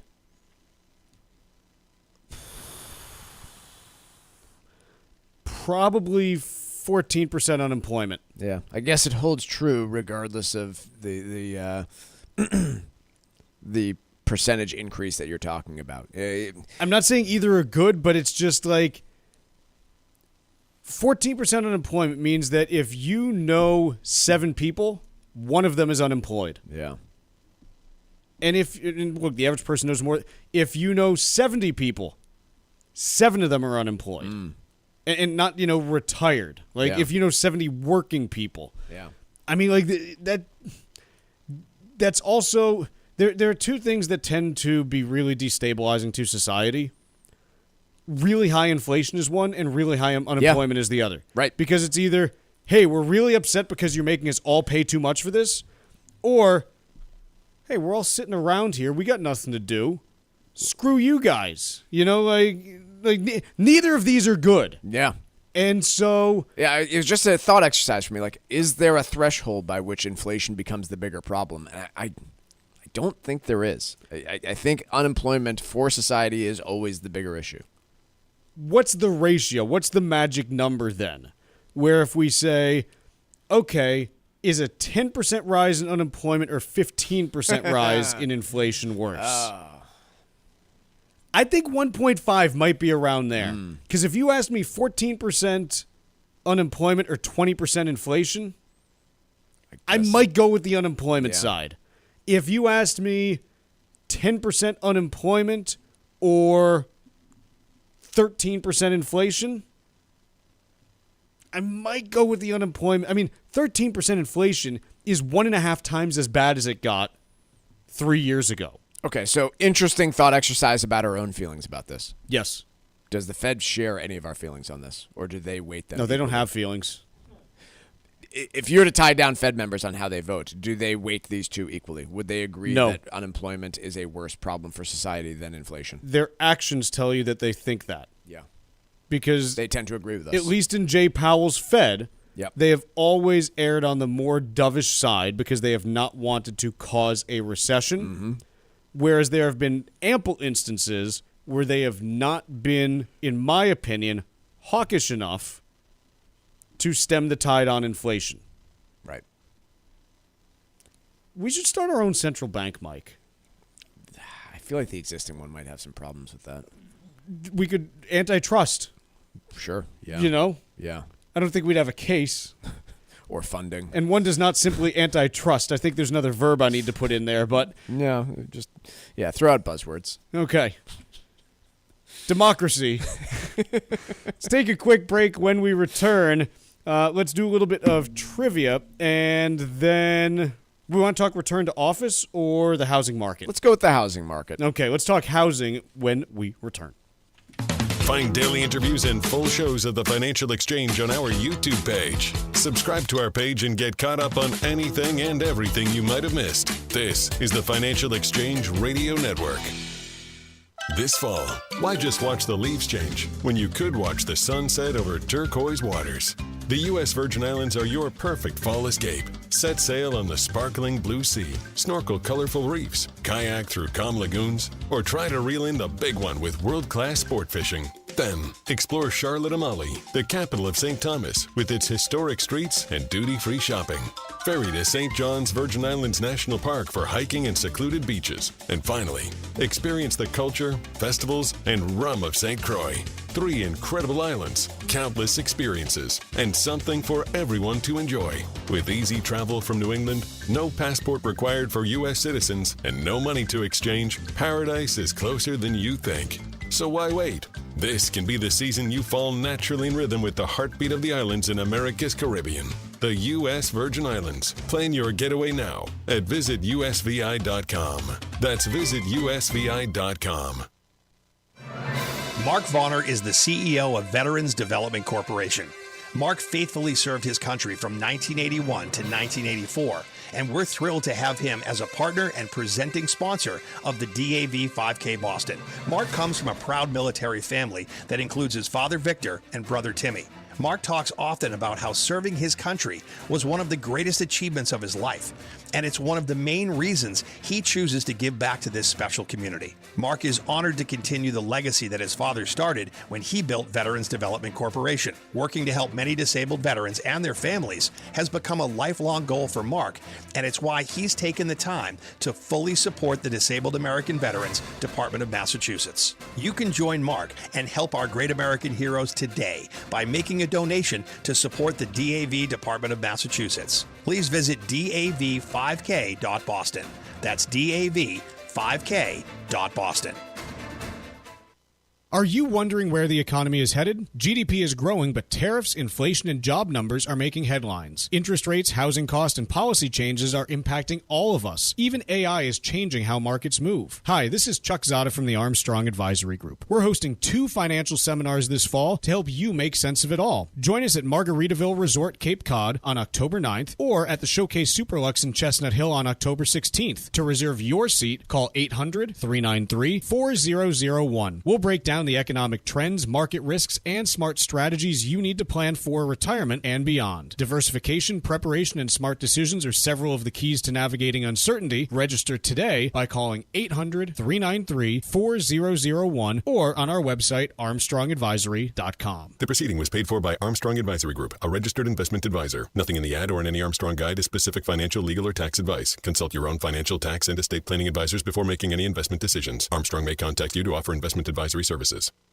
Environmental nonprofit Ocean River Institute is working with communities to tackle climate change with nature-based solutions that feature slowing water down and building more soil with grasses and plants. Research indicates that people acting in their own neighborhoods can build an inch of soil in a year and slow sea level rise down by as much as 25%. Please visit oceanriver.org for more information on opportunities to make a difference and go the distance for savvy stewardship of a greener and bluer planet Earth. Sometimes we know what's next. Other times, it's impossible to know. Life can change in an instant. Don't be caught standing by the next time someone's heart stops. Knowing CPR gives you the ability to act and takes you from bystander to lifesaver. CPR is a life-saving skill. Join the nation of lifesavers today by learning CPR at heart.org/nation. National support for CPR education provided by Elevance Health Foundation.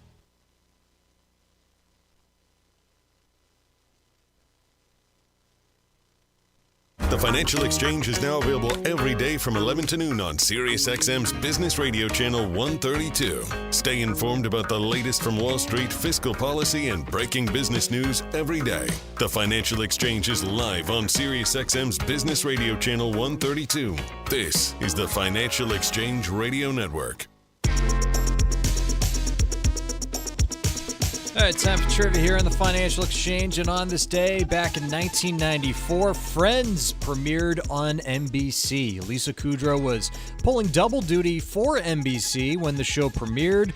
She was appearing as Phoebe on Friends and as her twin sister Ursula on another popular NBC sitcom. I didn't know this. This startled me when I read this today. Trivia question is, which NBC sitcom was Lisa Kudrow on simultaneously as Friends? Once again, which NBC sitcom was Lisa Kudrow on simultaneously as Friends?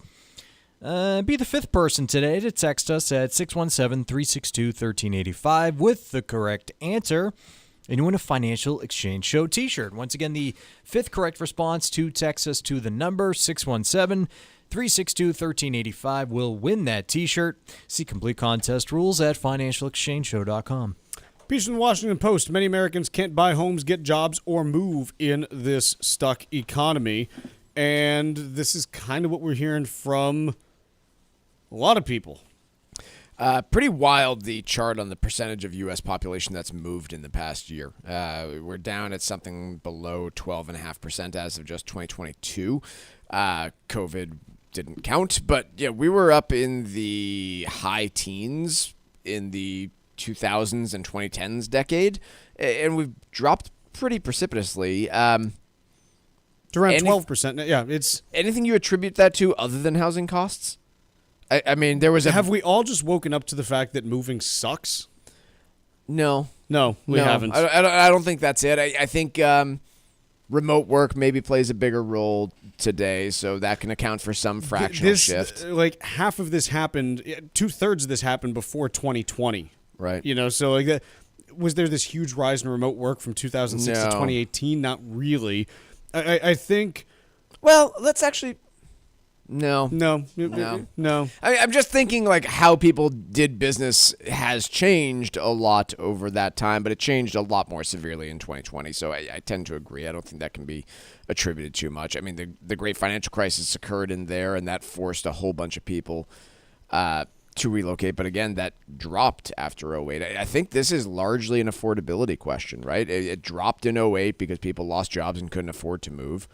And then it's dropped since then based on housing prices being through the roof. Let me just put out some alternative hypotheses, and you can tell me if there's something to them or if they're dumb. Demographically, we've gotten older. Sure, buy it. Does that have an impact because baby boomers say, no, I just want to stay here, I'm not moving anymore, and so there's a greater percentage of people in that demo, and that could be part of it. Other things, when we look at this from the perspective of, hey, who typically does the most moving? People in their 20s, right? Like, again, it's a lot easier to move when you have no stuff than when you're taking the dog and the grill and all the stuff with you, right? Sure. If we look at people in their 20s right now, are there changes in their moving habits? Not even talking about buying, but just, again, this is moving. Is there something fundamentally different there? And I'm just trying to think of, look, when I graduated from school, I might have, 30 people that I knew from my class that were working in the city I was living in, and a bunch of them would move every year, and you get new ones coming in. Is there anything that's disrupted that?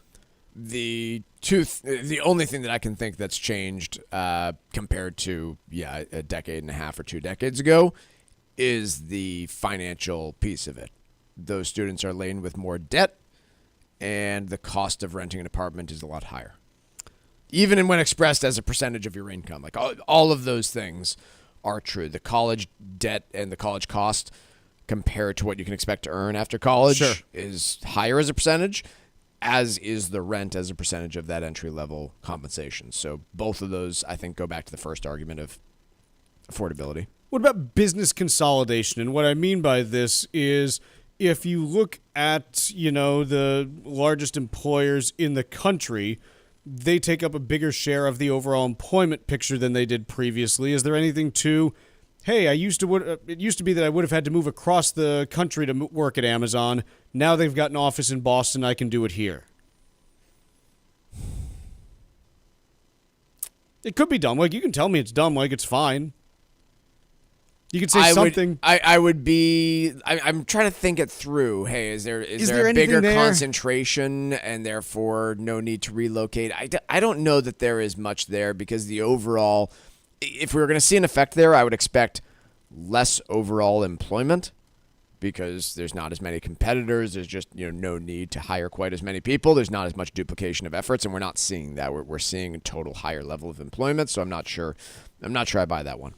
What about the businesses that we work in?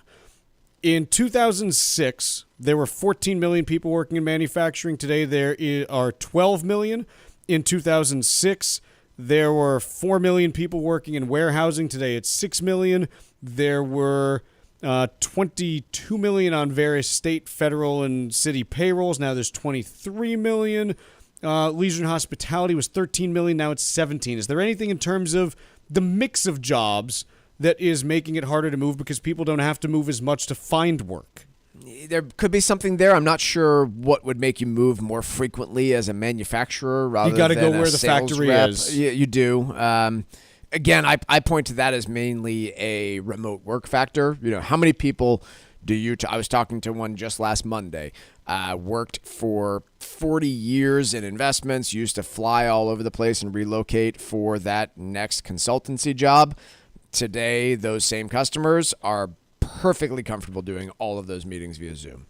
So what I do know is that when we look at what makes an economy dynamic, it is, again, kind of like, I know this is kind of circular logic and everything, but like the very definition of dynamic is like, in motion, able to change. When people aren't moving either jobs or locations, things get a little bit more stuck. And it's not good for the economy. We talk about things like, money velocity. Hey, if your money's not turning over, if you're not, seeing it move throughout the economy, that's not good. It's the same with people. Yeah.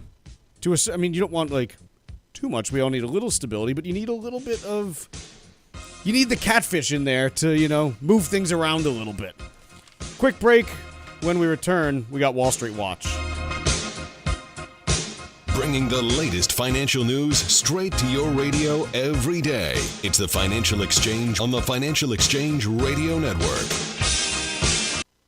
Hi, this is Mike Armstrong from the Armstrong Advisory Group. One of the biggest risks to retirement isn't just market volatility, it's longevity. People are living 25 to 30 years after they stop working, and that gives inflation plenty of time to work against you. At just 3% inflation, your expenses double in about 23 years. Add to that the fact that healthcare costs typically rise faster than general inflation, and your later years could be your most expensive. Without a plan, that combination can put real pressure on your savings. That's why we've put together a brand new guide called Inflation in Your Retirement Plan. The guide shows you ways to balance longevity risk with rising costs and strategies that may help you make your money last through decades of retirement. Call 800-393-4001 to get your free copy today. 800-393-4001, or you can request it online at armstrongadvisory.com. The proceeding was paid for by Armstrong Advisory Group, a registered investment advisor. Nothing in the ad or in any Armstrong guide is specific financial, legal, or tax advice. Consult your own financial, tax, and estate planning advisors before making any investment decisions. Armstrong may contact you to offer investment advisory services. This fall, why just watch the leaves change when you could watch the sunset over turquoise waters? The U.S. Virgin Islands are your perfect fall escape. Set sail on the sparkling blue sea, snorkel colorful reefs, kayak through calm lagoons, or try to reel in the big one with world-class sport fishing. Then, explore Charlotte Amalie, the capital of St. Thomas, with its historic streets and duty-free shopping. Ferry to St. John's Virgin Islands National Park for hiking and secluded beaches. And finally, experience the culture, festivals, and rum of St. Croix. 3 incredible islands, countless experiences, and something for everyone to enjoy. With easy travel from New England, no passport required for U.S. citizens, and no money to exchange, paradise is closer than you think. So why wait? This can be the season you fall naturally in rhythm with the heartbeat of the islands in America's Caribbean. The U.S. Virgin Islands. Plan your getaway now at visitusvi.com. That's visitusvi.com. Mark Vonner is the CEO of Veterans Development Corporation. Mark is a career military man, having served nearly 20 years, and we are so proud to have him and his business as a key partner and a presenting sponsor of the DAV 5K Boston. The DAV Department of Massachusetts does incredible work, and it's one of the first organizations that Mark became familiar with after his military service ended back in 1984. As Mark built his company, he knew he'd be giving back to fellow veterans who needed jobs, support services, medical supplies, and so much more. Mark works with disabled veterans every day, and it's one of the key reasons why he's such a big supporter of Dan Stack, the DAV Department of Massachusetts, and the DAV 5K Boston. You can join Mark Vonner and his team and make a donation to the DAV Department of Massachusetts or become a sponsor of the DAV 5K Boston. Simply visit dav5k.boston. That's dav5k.boston. This is Tucker Silva of the Financial Exchange Show, and I'm joined today by estate planning attorney Todd Lutzke, a partner with the law firm of Cushing & Dolan with a master's in taxation. And today we're talking about choosing beneficiaries for your IRA.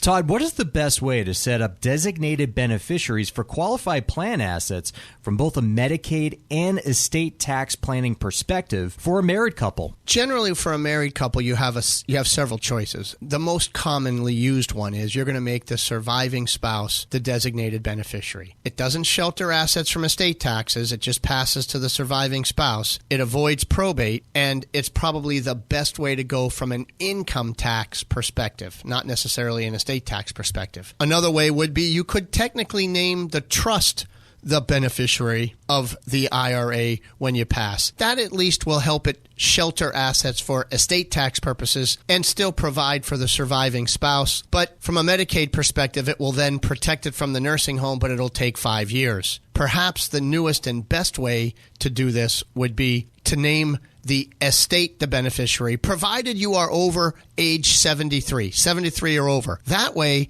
it goes through probate into the will. It is sheltered for estate taxes. It is immediately protected from the cost of long-term care for the surviving spouse, and the surviving spouse has access to it as well. Educate yourself about the estate planning process. Request your free copy of Todd's brand new guide, Why Name Your Estate an IRA Beneficiary, right now by calling 866-848-5699. That's 866-848-5699. Or you can request a copy from their website, legalexchangeshow.com. The proceeding was paid for, and the views expressed are solely those of Cushing & Dolan. Cushing & Dolan and/or Armstrong Advisory may contact you offering legal or investment services. Cushing and Armstrong do not endorse each other and are not affiliated.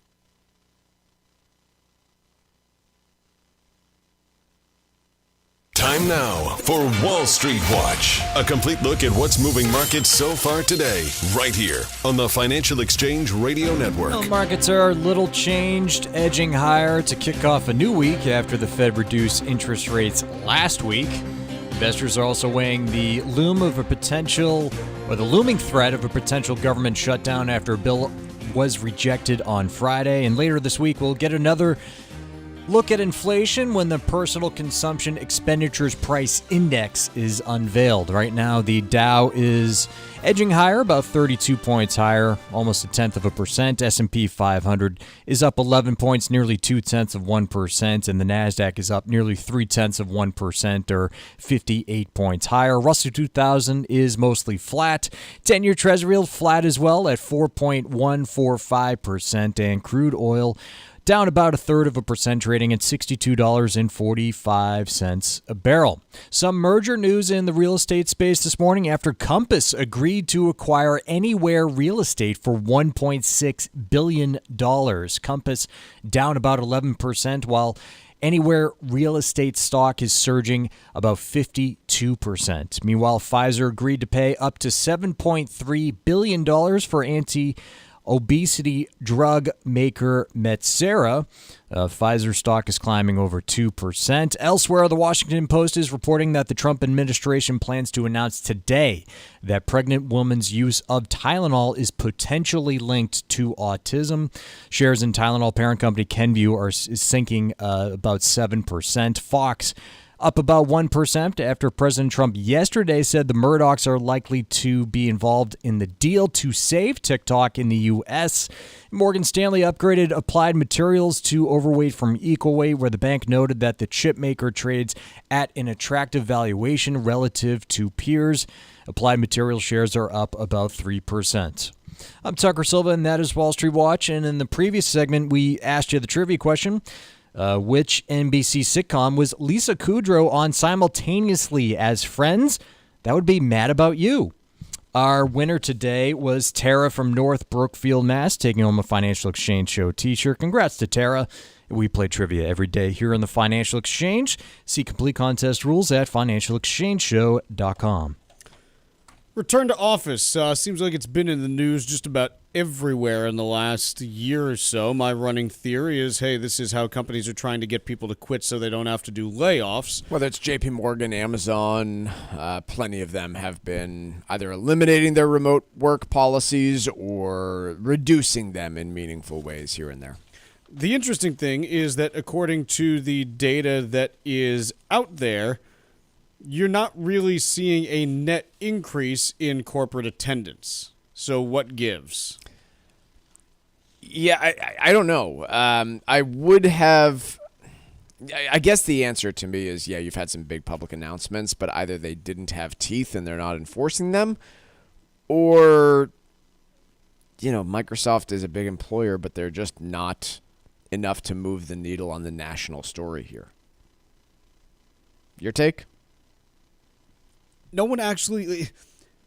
It's the combination of if you've been remote for any extended period of time, a lot of those people don't want to go back in the office full time, so they say, okay, I'm not going back with this company. I'm just going to go find another remote role, even though there aren't as many. And the ones where, hey, I need to work at this company because I have no other options for this reason or another, I think a lot of them are working things out with their managers, as you kind of mentioned there. It's no different from... You remember all the concern 3-4 years ago when people were looking at commercial real estate and they were like, oh, this is going to be a huge problem, all these empty buildings, no one's going to pay these loans, yada, yada. Got to take down hedge funds, yeah. No one wants to take the bath on it, so they just negotiate the deals out and they say, okay, kick the can down the road, fine, you can keep paying whatever you're paying for another X number of years and we'll deal with it later. It's probably the same with a lot of managers where, hey, if you've got, a high-performing employee who corporate's saying, hey, you got to get them back in the office. Right. And they're like, no, I'm going to walk. They're probably like, hey, all right, can you come back in one day a week and we'll figure it out. It'll be okay. No one wants to do anything stupid, right? Yeah. It kind of feels like that to me. Hey, this fall, why just watch the leaves change when you could watch the sunset over turquoise waters? Well, the U.S. Virgin Islands are your perfect fall escape. Set sail on the sparkling blue sea, snorkel colorful reefs, kayak through calm lagoons, or try to reel in the big one with world-class sport fishing. Then explore Charlotte Amalie, the capital of St. Thomas, with its historic streets and duty-free shopping. Ferry over to St. John's Virgin Islands National Park for hiking and secluded beaches. And finally, experience the culture, festivals, and rum of St. Croix. 3 incredible islands, countless experiences, and something for everyone to enjoy. With easy travel from New England, no passport required for U.S. citizens, and no money to exchange, paradise is closer than you think. So why wait? This can be the season you fall naturally in rhythm with the heartbeat of the islands in America's Caribbean, the U.S. Virgin Islands. Plan your getaway now at visitusvi.com. That's visitusvi.com. Cardboard box demand is slumping, and this is something that's not usually good news for any economy. And the interesting thing on cardboard boxes is a lot of times when we think about cardboard boxes, we think about one company and one company only. Amazon. We're like, oh, that must be bad for Amazon. In fact, most cardboard boxes aren't actually used for shipping stuff. And you'll be like, okay, Chuck, what are they used for? The answer is groceries. You're thinking corrugated cardboard versus cereal boxes, cookie boxes, all that stuff. The vast majority of cardboard boxes are groceries. So the question that I think is worth asking is, hey, does weak cardboard box demand say something specifically about Americans and what they are buying and shipping, or does it say something about how their eating habits may be changing? And I don't know. What I do know is that overall cardboard box demand is declining by low single digits, which is pretty big in the broad scheme of things. I mean, you think about how resilient some of this stuff tends to be, and that's kind of a big deal. But I can't help but think about, hey, one of the biggest trends in the last couple of years is these weight loss drugs, Ozempic and things like that. Are people shifting away from buying pre-packaged snacks the way they used to? And is that where a lot of the drop is happening? Is it on the corrugated side where it's happening? I don't know because we don't really get into it. But these numbers are pretty stunning. So box shipments overall have fallen from the record highs reached during the pandemic. No kidding, makes sense. To the lowest level since 2016. Okay, I could buy that though. It has been a changing economy. You have people not feeling so good about their financial future. Okay, I can buy that. We have a lot of other statistics that are comparable to 2016. On a per capita basis, box shipments per American are down more than 20% from 1999. And box shipments specifically, I suppose that does still include the cereal box to the grocery store. That's not like shipped. It's not to end user. Correct. It's still just total boxes. But the lowest per capita since 99, to me, is shocking because Amazon didn't exist in the same way it does now in 99. No, but how much more efficient are they at packing now? And this is the other thing that I get into. Yeah. Overall, when you look at what boxes are measured in, they're measured in square feet. Yep. And so if you are seeing the same number of items being shipped in much less square footage of box, I mean, how many times in like 2007 did you order a new TV remote and it came in a box the size of the Chrysler building? All right, so yeah, here's my answer then.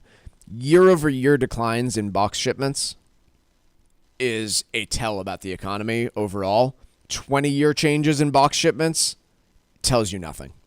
Correct. The 20-year, because that's like saying, well, we're burning less, aviation fuel than we used to. Yes, that's because generally each year we get like 3% more efficient through newer engines and things like that. But year-over-year changes can tell you something. It could be Ozempic. I'm not saying it'll tell you that it's a weak economy, but I do think it can tell you something that American behavior is changing. And generally, I think my conclusion would be they seem to be buying fewer things. Although, no, that doesn't really work out in retail sales data. Like, look at this is why I'm saying, like, I don't know what this means. It means something, but I don't know what it means. Bad news for creators of cardboard boxes. Yes. Pretty much the only thing we can declare. Correct. Here. Like, when you put a melting ice cube in a cardboard box, nothing good happens. So I can tell you, like, that business is a problem right now. But do I know what it says about the U.S. economy?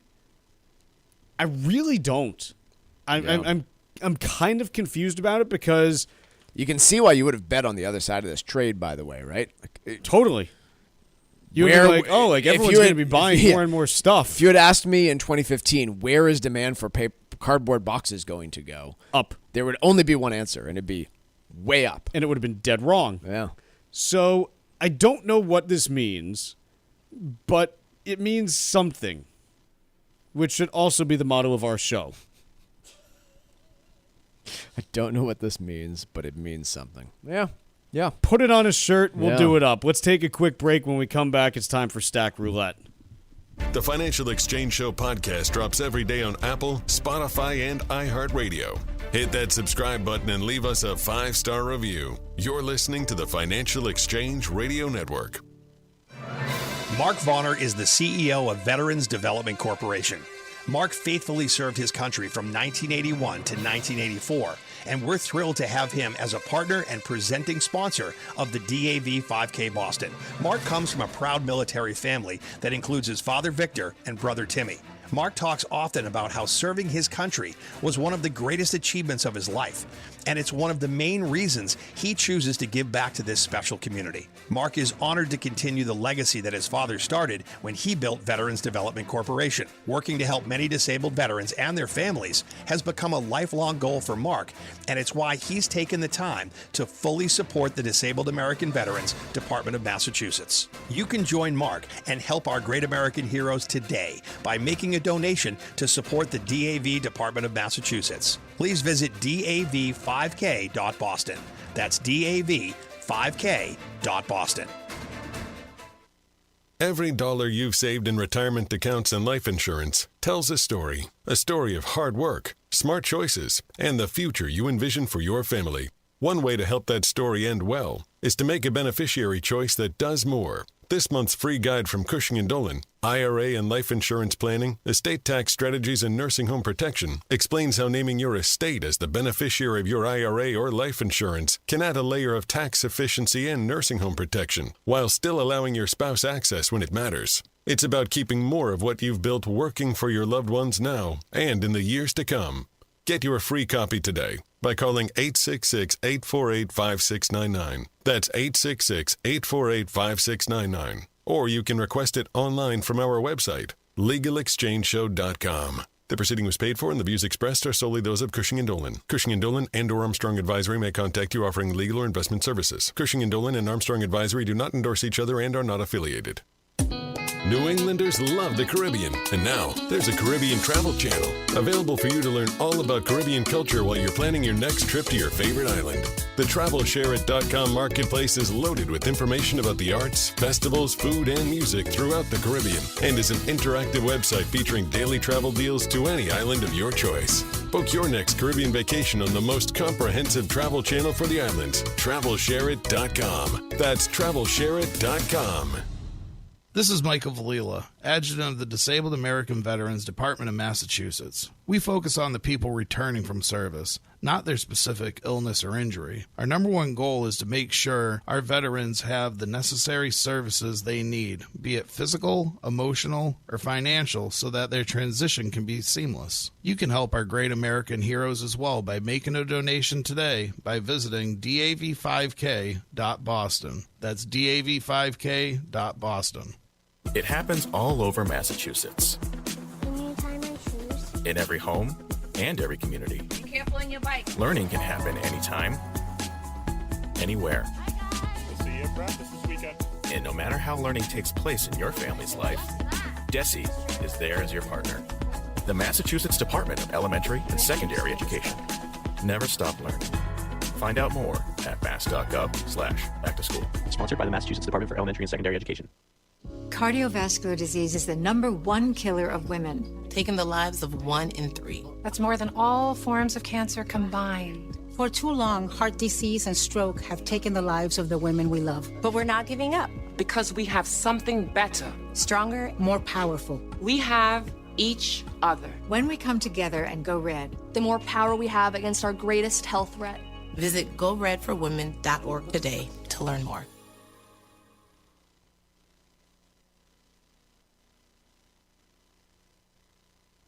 Hear the Financial Exchange every day from 11 to noon on SiriusXM's Business Radio Channel 132.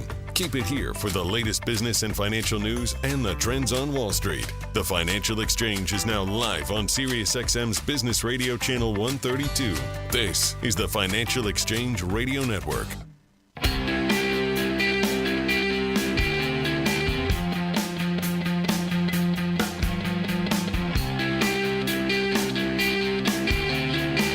The Financial Exchange is a proud partner of the Disabled American Veterans Department of Massachusetts. Register for this year's DAV 5K coming up on Saturday, November 8th at Castle Island before it sells out. Slots are going quickly, so if you'd like to take part, please visit dav5k.boston to secure your spot. Your participation helps provide vital services like free transportation to medical appointments and safe housing for single veterans and their families. Sign up or donate today at dav5k.boston. That's dav5k.boston.